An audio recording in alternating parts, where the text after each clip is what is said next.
Des de l'Observatori Esteve Duran s'ha col·laborat en una investigació reveladora sobre Saturn. Fa mesos que en el planeta anellat hi ha una gran tempesta, amb vents forts i molts núvols. Això sol passar cada 3 dècades. La pròxima estava prevista pel 2020, però s'ha avançat. Un equip internacional de científics, entre ells els investigadors de CEBA, han fet simulacions de la tempesta amb ordinadors.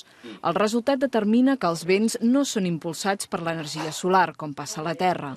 Saturn dissipa una gran quantitat de calor interna. El planeta també té energia interna que va dissipant i que va transportant cap a la superfície, cap a les capes més altes de l'atmosfera. Llavors aquesta tempesta s'ha produït a un nivell en el qual la radiació solar no arriba.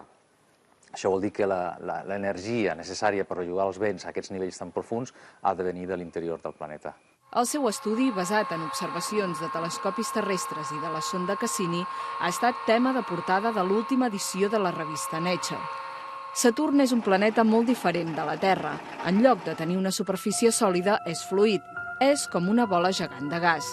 Tot i això, les lleis físiques que regulen les atmosferes dels dos planetes són les mateixes. Per això, aquest descobriment podria ajudar a fer aquí, en un futur, millors prediccions meteorològiques.